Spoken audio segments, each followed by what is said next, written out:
Yo, what's good? Easy Breezy Ebe here, and this is my The Witcher, The Last Wish book review. If you haven't been here before, welcome. Go ahead, hit the like and subscribe button down below. It's a small channel, so every little thing counts, and if you have been here before, welcome back, yo. So I have written quite a lot of notes for this. I knew I kind of wanted to do this video while I was reading it. So if you don't mind, I will go back and forth from my screen to the camera, so don't feel weird or anything if I'm looking there. Also, I'm not quite sure how long this video will be. I'll try to keep it short, but I will put timestamps in the description below. And also you can do it from the box as well. And you can skip forward to maybe any specific chapters or sections from the book that you want to hear my thoughts on. So I used to do book reviews on this channel a lot, but I haven't been doing them. I thought I'd only do them for certain things, but then I hadn't done them at all. I've been doing reactions all the time, and I thought I wanted to do a comparison between Coraline movie and book, but there were so many videos already about that I decided not to. I will try to do some sort of comparison between The Haunting of Hill House book and show, even though they're not meant to be compared. I know it's not that kind of video. But I do want to talk about some things there that might come out. If I do it, it'll be before Midnight Mass comes out, because then I'll be doing reactions to Midnight Mass. So, all right, why this book? Well, I love this book. I'm a fan of the games. First and foremost, like I played The Witcher 1 a long time ago. I was the only one who played it that I knew played it, and it was just one of those games where I was like, this is great, why don't they make more of these? And eventually they did. They made Witcher 2 and I played it. I was like, this is great. Why does nobody know this game? Like, at least for me, when I was playing it, I was like, nobody else plays this. A lot of my friends, they play multiplayer games and things like that. So I'm like, all right, fine. And then Witcher 3 came out. I didn't play it because I was waiting for a better computer to play it. Then everybody played it before me. And I got back into Witcher 3 right before the show came out. And then the show came out and I just loved everything about it, even the game, you know, actually being older. And I told myself, okay, I'm gonna read some of these books before season 2 comes out. And then I never did. And then the WitcherCon came out. And after the WitcherCon, you know what? I ordered the full set and I started reading The Last Wish. I finished it in 2 days. I'm reading Sword of Destiny now. I'm about a third of the way in. I started reading it yesterday. And I have the rest of over there on my shelf. I don't know if you can see it. I have the full set. So I can't wait to get through them. A lot of you guys have already read them, so that's awesome. I can't wait to sort of get through them and do review videos for them in the future. So because I read this book after watching season 1, and a lot of season 1 was from The Last Wish, not all of it, because there's the series timeline, which I haven't gotten to in the books yet. So I will be making some comparisons in my sort of review, right? All right. My overall review of the book, it's great. Read it. Like, that's it. Go ahead and read it. If you like reading, read The Witcher. You'll be surprised. It's really good, actually. Actually, Sapkowski is a very good writer. His dialogue is great. The conversations are great. The philosophical sort of implications of the conversations and the sort of societal structure of the fantasy world, which is what makes fantasy great, is amazing. And I think that it's a bit it's poetic. It reads as if, you know, someone like Dandilion is telling it, obviously not in verse but in prose. But yeah, I think you should give it a try and see how you like it. Like, you can read The Last Wish, and if you don't like it, then you don't have to read more. But The Last Wish is a collection of short stories and one longer short story separated between the chapters, which is like a weird format for a book. I think the first 2 books are sort of like that. But the second book being just like 4 or 5 long short stories. And then the other books are sort of regular books in a series. So yeah, the first short story is called The Witcher. I'm not really gonna go over this one. It's the one with the Striga. It's the one that's the cutscene of the first game, the beginning cutscene. It's the one that's in the show, the one that's in the trailer of the show. Like, This one's the most famous, I guess, the most well-known one. Like, if you know The Witcher, you would know this story, I think. And so it's pretty straightforward. Even the adaptation is pretty straightforward. Even the game version is pretty straightforward. I think in Witcher 1, there's like sort of an after story to this. So the game, I mean. So yeah, I'm not really going to go over that one. It's good. It's a good one. It's a good introduction to The Witcher and what he does. It's like a day in the life, right? Kill or save a monster and get paid for it. So besides the Witcher short story, there's a short story called A Grain of Truth. And in this story, Geralt finds dead bodies in the woods, and he tries to figure out what happened to them because he thought maybe there's a monster he can kill for money. And he finds this sort of abandoned haunted house, which wasn't really haunted. There was sort of for lack of a better term, is like a werebear. It's not a monster. He was cursed to look like some sort of beast, bear-like beast. And it turns out he was not living in that house alone. He was living in there with a vampire. A lot of things happened in between, but basically, when Geralt left, he didn't realize the girl he was living with was a vampire. And his horse, Roach, actually said, "Look, you missed something." He didn't say it's not a horse, it doesn't talk, but the horse sort of looked back at Geralt, and I thought was funny. Geralt said something like, "You have to trust the horse, they know about these things." And the horse named Roach. And Geralt, because of that, went back, realized that the Nivellen, the werebear's lover, is a Bruxa, I think that's how you say it, and which is like a version of a vampire, and she is like translucent, and she was very powerful. She almost kills Geralt, and that's when the werebear, before she kills Geralt, he kills the Bruxa, because I don't think he knew that the Bruxa was the one that was killing people in the woods. And when he kills her, the werebear turns back to normal. So the ironic twist is, earlier in the book, they had talked about fairy tales and how when a princess kisses a frog, it turns into a prince. So he thought that. So he was like basically living with these girls that he paid their fathers to live with him for like a year each, which was sort of a weird thing. And he thought that by hooking up with them, he would turn back to normal, which he never did. But then now suddenly he turned back to normal after killing the Bruxa. And he asked Geralt, why is that? And Geralt said, well, because just like those fairy tales, there's always a grain of truth in them. This time you were in love with the Bruxa, and that's why the curse was lifted. So it's like a bittersweet, ironic sort of ending, which it was really great reading it. Maybe not so much me telling it, but that's what makes this story great. I thought this was the best short story in this book, actually. Another short story from this book is called The Lesser Evil. This is adapted to be the first episode in the Witcher Netflix series. So only a couple things from here that I want to sort of mention is, number one, in the series, Renfri, Geralt meets Renfri in the bar, and he doesn't really know who she is initially, but they sort of get along. In the book, Geralt sees or was it the other way around? In the book, Geralt sees the wizard Stregobor first to sell the spider monster to get money for it. He thought the Stregobor, the wizard, would give him money for it. He didn't, but he wanted to talk to the Witcher, and he tells Geralt about the mutant children born after the lunar eclipse, one of them being Renfri, who got away as a child and became this sort of super bandit, this leader of a group of bandits that ravage towns and things like that. And Renfri is out to kill the people who wronged her, one of them being Stregobor. So I forgot how it was in the show. I haven't seen the show since it first came out, actually. I thought that was interesting, though, that I think in the show we meet Renfri earlier, and we sort of start to feel like we start to like her. They try to make us like her first, whereas in the book it's like when we meet her, Geralt actually goes to the bar to find her and talk to her to sort of get her to not cause any trouble. So things go very differently.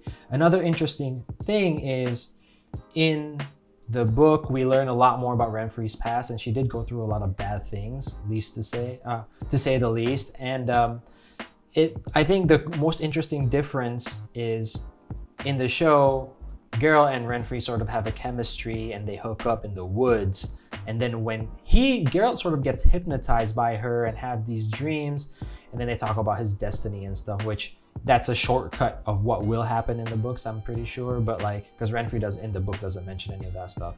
But then he wakes up and Renfri and the bandits are already in the marketplace. Whereas in the book, Geralt actually tries to hypnotize Renfri with his Witcher medallion and tries to get her to promise to not do the strategy of killing people in the marketplace to goad the wizard to come out of his tower. Of course, they do sleep together as well, but in the morning when he leaves, his alderman friend tells him, hey, where are you going? You need your help. There's something happening in the marketplace. And he goes to the marketplace and butchers them, earning the name Butcher of Blaviken. Where in the show, similar things happened, but the night before or the lead up to it was completely different. Similar but different.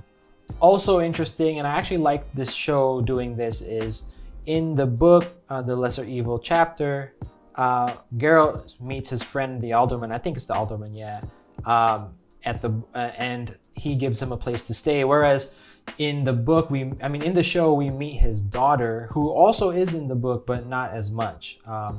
So in the show, we sort of meet the daughter of the alderman, and she becomes a friend to Geralt, and Geralt tries to save her from Renfri at the end of the show to make Renfri seem, more, to sort of make us go, oh, he has to save the girl because it's a little girl. Whereas in the book, nothing like that happens. He just wants to kill the wizard. The wizard doesn't come out. She goes back to the marketplace and a fight ensues. And Geralt has to kill her. So another short story or chapter from this book is called A Question of Price. And this one is also adapted into season 1 of the Witcher series. Now, this is the story that sort of sets off Geralt's main storyline in the show. I'm not at that point in the books yet, but this specific chapter does happen in The Last Wish,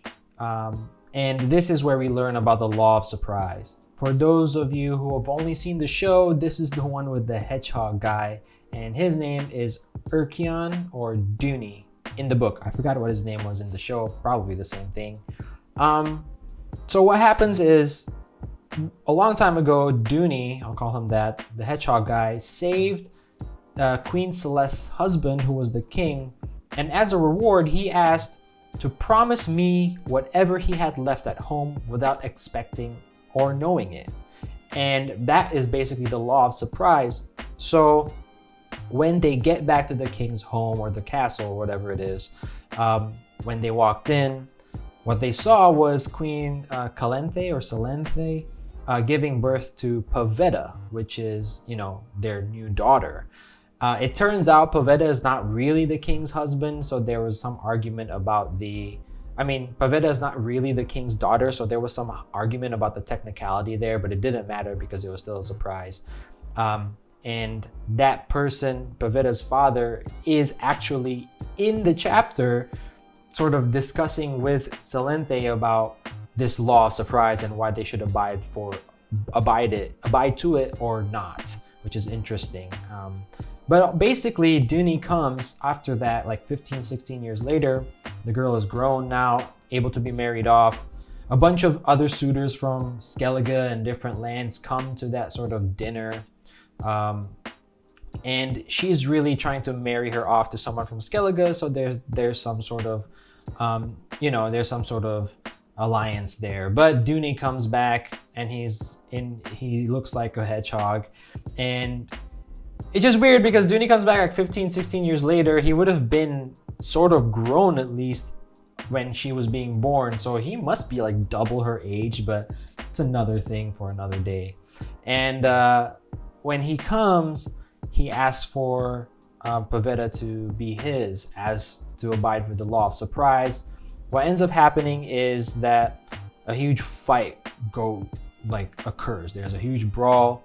The Witcher, being the Witcher, is on the side of Dooney because he also wants to abide by the law of surprise, and he's not a hired thug, as he keeps telling Celente, look, I'm not gonna kill someone because you paid me. I only kill monsters. Basically, this whole thing, brawl, fight, goes about, and the guards come in and they fight. I think Pavetta's real father, who was the Jarl from Skellige, I think, and the Witcher himself, and Mousesack, his name is Mousesack. Them three are fighting with Dooney, trying to sort of fight off everybody. And people from Skellige, game fans, Craig and Crate is here. He's one of the suitors, I guess. But he gets knocked out early, so he doesn't end up dying or anything. And all this happens, and then Pavetta, if you know who she is from the show or from the books, she does have magical powers. She goes crazy, basically kills and destroys everything in that hall except for our main characters. And we learn why she sort of got very defensive to save Dooney in a second. But I want to digress a little bit about the law of surprise, because in the law of surprise, it implies, I forgot if it's implied or if Geralt actually said it, but Geralt was found by Vesemir, his father figure, the person who brings him to Karl Moen and turns him into a Witcher. But Vesemir also invoked the law of surprise, and when he invoked the law of surprise a long time ago, they went to that person's home and there was a boy. That boy goes with Vesemir, ends up being Geralt. Now, I wonder if this will be in the Netflix anime Vesemir story, The Nightmare of the Wolf. That would be really cool if we get to see that. That comes out tomorrow as of recording this video. I will do a reaction to it, so stay tuned for that. But that's interesting that there's a parallel there. Law of surprise for Geralt, law of surprise for Pavetta, which ends up being Ciri's mom, I'm pretty sure. Which later on, after all this sort of tones down and Queen Celente agrees that Dooney can sort of wed the bride, he breaks his curse as well because the law of surprise is fulfilled. So he's now a normal guy now. They sort of ask the Witcher, what does he want? The Witcher invokes the law of surprise because it turns out Pavetta was pregnant this whole time. Now I know what you're thinking. How is Pavetta pregnant was she having intercourse with this hedgehog guy? No, it turns out after 12 o'clock midnight, he turns back to normal, and that's when they had their rendezvous at night.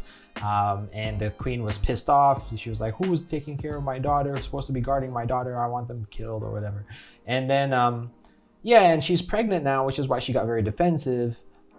So Geralt says, look, I'm going to come back 6 years later to fulfill my law of surprise. So basically, he's going to be like the one taking care of that baby, which if you've seen the show or if you know from the games or if you read a lot of the books, this sort of starts everything off from here. But yeah, I thought that was very interesting. I thought it was a good chapter. I felt like I've experienced this on the show, and it wasn't too much of a deviation from the show actually. So I thought it was great reading it though. There's also all these little things. For example, in the book, Mousesack tries to communicate with Geralt sitting a different place on the table, but they don't want to talk to each other because they're sort of suspicious about what's going on here.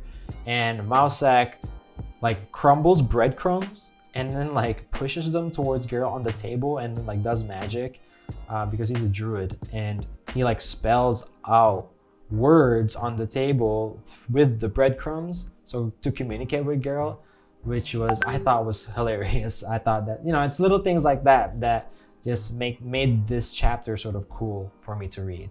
There's a chapter called The Edge of the World. This one is in the show, but it has the biggest deviation from the show. In this chapter, this is the chapter where Geralt and Dandilion, or Dandelion, or Jaskier, it's the one where they get kidnapped by elves, And in the book, I forgot about the storyline of the show actually, but in the book, they were supposed to capture and drive away this devil. Devil is like sort of like some sort of fawn, but uglier. He's a mischievous character. And when they try to do that, they get captured by elves. It turns out the devil was being hired by the elves to learn how to do agriculture, because the elves have been banished to the mountains and they'll starve to death slowly if they don't learn what to eat and how to eat. So the biggest deviation here is the way they escape is at the end, right before they get assassinated or executed, the Queen of Fields, who they had seen pretending to be a normal villager earlier in the chapter, shows up. And the Queen of Fields basically tells the elves through telepathy, don't kill these people. I have no idea why she decided to save them. I think it's just because she knew Geralt was a good person. I have no idea. Actually, there was some sort of philosophical discussion between Philandrel, who's the leader elf, and Geralt about what it means and to be honorable and just to die in the mountains eventually from starvation when they're so weak. And basically the elves, because they're magical creatures or something, and they abide by the Queen of Fields orders. They save Geralt and Dandelion. One of the elves gives Dandelion a new lute, and they go away. They just fuck off back into the mountains. So that's like what happens. There is a little brawl that Dandelion and Witcher get into, but they get recaptured basically. The devil switches sides and pleads for the lives of Geralt and Dandilion, but the elves said, no, I'm not listening to you. But they were saved by the Queen of Fields. The book story here ends with, around a campfire, Geralt, the devil, and Dandelion playing his new lute. They're just like being happy, singing around the campfire. That's like how this short story ends. I don't think that's what happened in the show. I don't think there was the Queen of Fields in the show, or unless I have some sort of amnesia. I think in the show it was straightforward. They just escape, and this is the episode where the song "Toss a Coin for the Witcher," right, comes out. So yeah. Also for the game players, what's interesting about this episode is there was an ancient book in this episode, which is basically a bestiary. And if you play the games, you have a bestiary. If you play on a computer, you press B, the bestiary comes out. There's something similar to that in this chapter, which I thought was cool. It's an ancient book talking about all the old creatures and monsters. They couldn't read it actually. They had this old lady translate it, but she knew the contents of it verbally because she was blind, I think, or something like that. And either way, that book exists, and I think Geralt can read it too, actually. I might be wrong, but there is a section in the book that has witchers in it. And it's funny because Witcher is part of the bestiary, basically, and I thought that was interesting.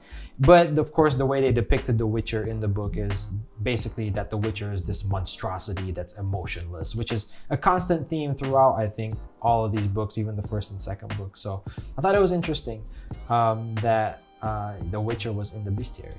Of course, there's a story called The Last Wish, the eponymous chapter to the book. Basically, in the story, we also see it in season 1. It's similar, but different in very many ways.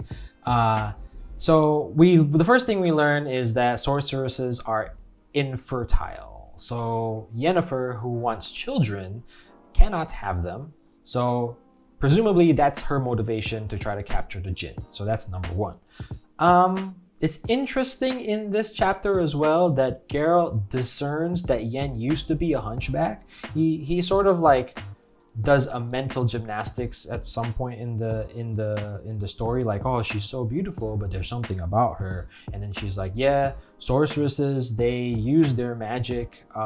They're not meant to be natural beauties. They become beautiful through magic, and they're usually the daughters that are not good looking enough to get wed off. So instead of becoming spinsters and instead of, becoming, I don't know, maids or whatever, because they have a predisposition to magic, they go to sorceress school and they learn magic, and using their magic, they sort of fix their imperfections to look beautiful. One of those things they can't fix though is the eyes, which is presumably how Geralt realized that she used to be a hunchback, like, because I don't know, she had the eyes of a hunchback.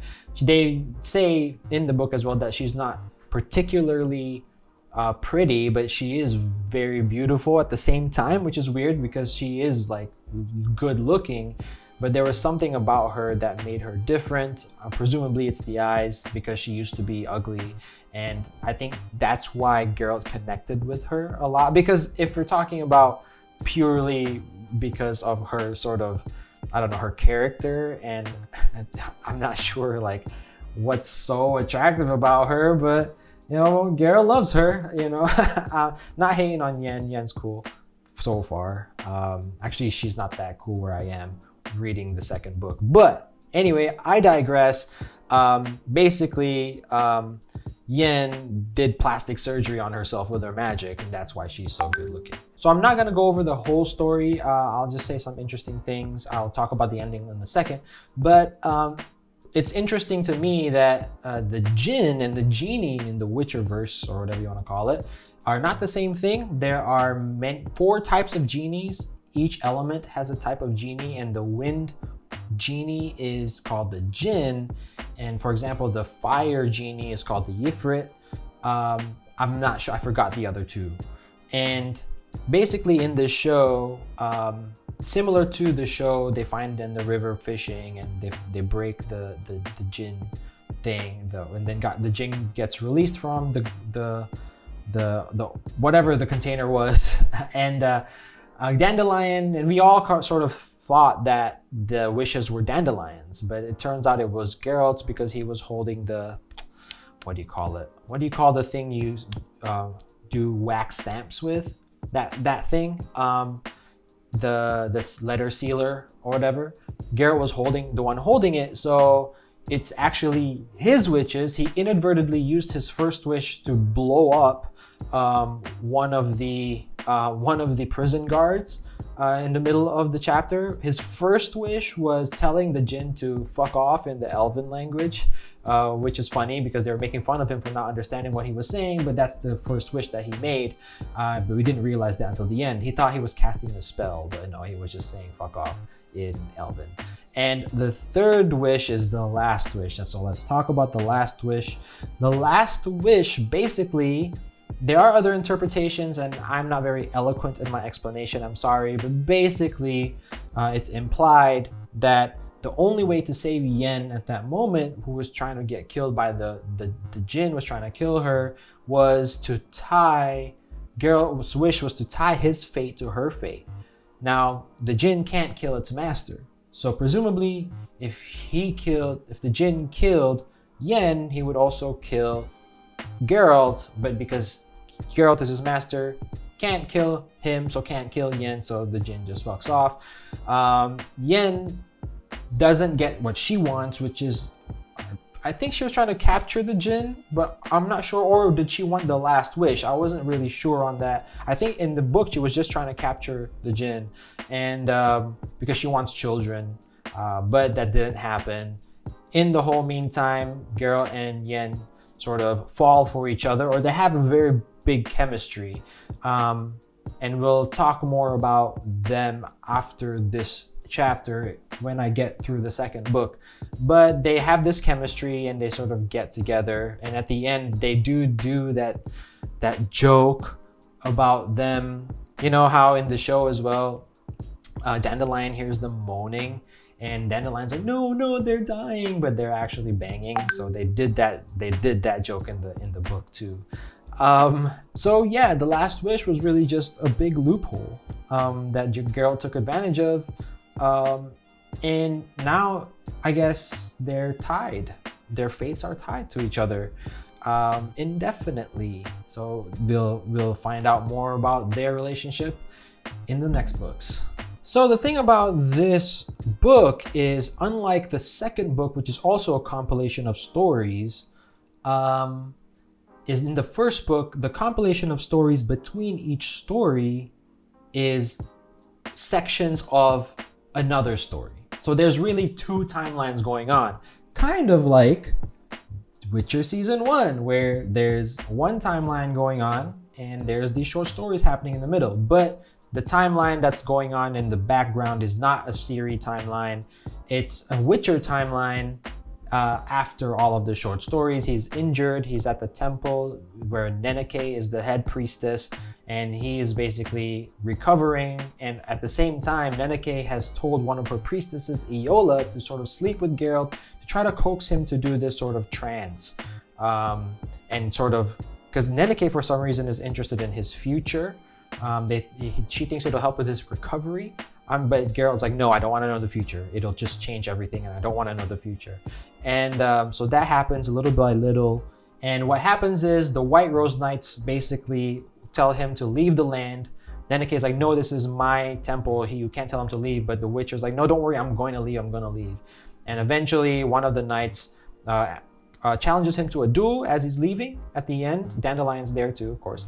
And what's interesting is, like, because parts of this chapter happens before the Lesser Evil, so we hear him called the Butcher of Blaviken before he butchers people in Blaviken. So like people call him throughout the book like the Butcher of Blaviken, he's crazy savage Witcher guy, which of course we learned that he's not really. He's a very moral person. He even even in the Witcher chapter, the first chapter, he even tells a guy who tries to bribe him, like, where is your professionalism? Like, you know, basically saying like, I'm a stand-up guy, you know, I'm not gonna do this just because you're gonna pay me. I'm gonna do what's right. The guy Tallies, I think, is the one who tries to get into a duel with him. He's like the king's favorite knight. So they told him, if you don't do the duel, you're gonna die. If you do the duel and you hurt Tallies, you're gonna die. So you have to let him win. Geralt's like, what's the actual rule? They're like, you cannot strike Tallies or the king will go mad, or will get mad. And so he when he does finally strike the Witcher, he hits the sword of Tallies, which then so hard that the sword hits Tallies in his own face. So he again got out on a technicality. He won, and tells them, look, if you do this again, I'm just gonna kill you guys. So, and then he just goes away on his own way. And yeah, but here's the thing. Before that happens, or is it after? I think it's before. Yeah, it has to be before. Nope, it's after. I forgot. Anyway, when he leaves, he accidentally touches Iola's finger, which leads him to have visions of the future, and in the visions of the future is him getting tortured and like basically about to get killed or something like that. It's very unclear, but it doesn't bode well for the Witcher in the future, and that's where the book ends. Presumably, I'm guessing, because I know the games are like after the books, so of course by the game he doesn't die, but I don't know how the books end, so don't spoil it for me. Presumably he will meet some sort of bad ending at some point. Not sure if he'll die or not, but something will happen. So yeah, some other notes. I thought Dandelion was really, really cool. I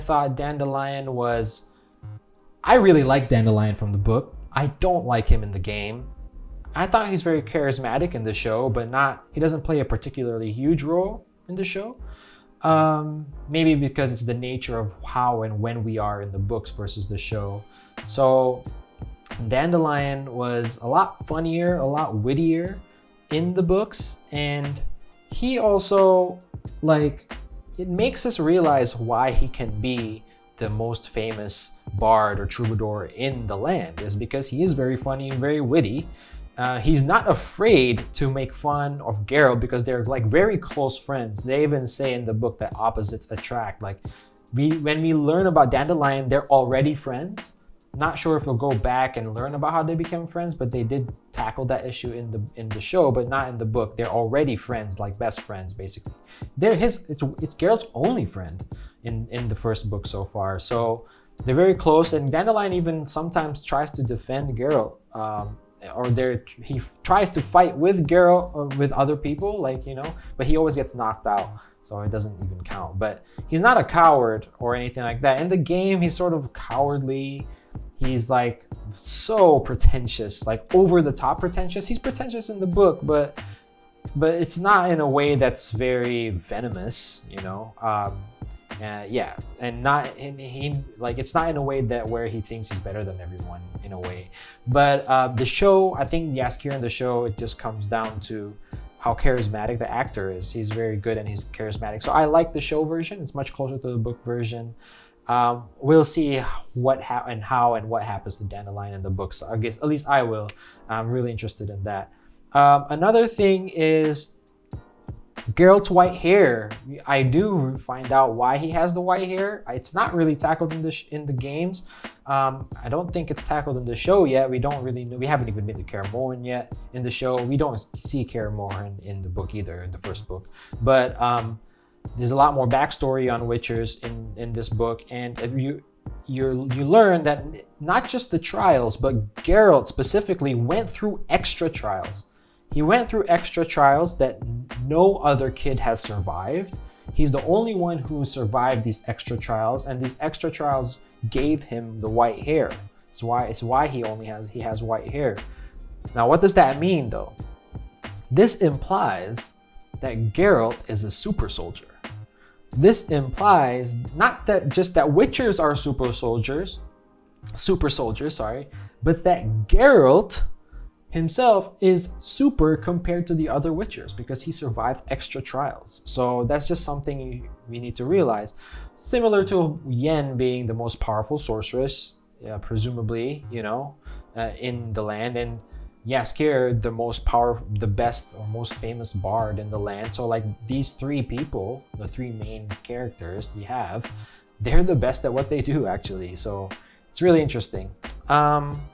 Another interesting thing is the way Geralt invokes the signs. I always thought, how are they going to describe sign use in this book? Like, because I don't really read a lot of fantasy stuff, so I don't know how people describe powers in books. It's very vague actually how they describe it. They just say he moves his fingers to invoke a sign or whatever, but they do say what sign he uses. It's interesting though how he uses them. He uses the Jurden sign while he's in the coffin of the Striga to wait until the next morning, until the Striga becomes normal because he's in the tomb or whatever. He invokes that to protect himself inside that tomb. And then he does also use Igni. This is in the second book actually. He uses Igni to burn the ropes binding Yennefer's arms, which burns her arms as well. But I think Ard, and Quen he does use differently in this book as well. I kind of forgot how, but Ard is just Ard. He uses it and pushes people. So I think it's described as like a gust of wind or something like that. Yeah. So yeah, super interesting. I really liked how kudos to the developers of the game to incorporate those signs into the game in a way that you can use them practically for game purposes. Whereas in the books, it's sort of like in there to make the fight scenes cooler, basically. So yeah, that's all I have actually. I hope you liked sort of my discussion and review on this book. Those are sort of my personal interesting facts that stood out to me when I was reading the book. I really like it. I'm going to read the rest of it. I would read all of it right in a row if I didn't like. I also want to read some other things, and I need to space myself. I don't want to get like Witcher exhaustion or whatever, Witcher burnout, right? But I'll try to read after this one, after the second book, Sword of Destiny. I'll try to read Blood of Elves before season 2, or maybe even the fourth book, second in the series. And I will do a reaction to Nightmare of the Wolf, which comes out tomorrow. So if you're interested in that, go ahead and subscribe and wait for that. It'll come out sometime this week. I'll try to edit it quickly. It would be cool if you're a book reader, or if you're not a book reader, maybe to get the thoughts of me who have read some of the books. So maybe from a little bit different perspective.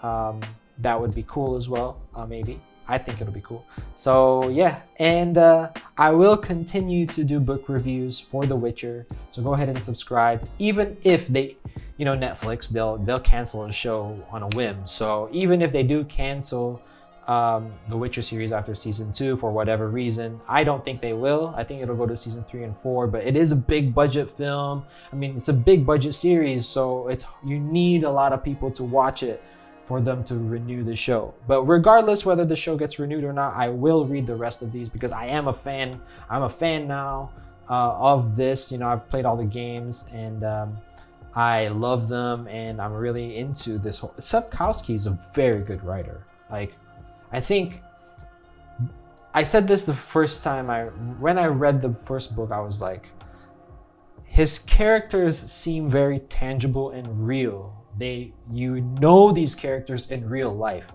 but you have these characters that you know exist and you've met in real life, but you've put them into this fantasy world and used them like chess pieces because they're so tangible, these characters.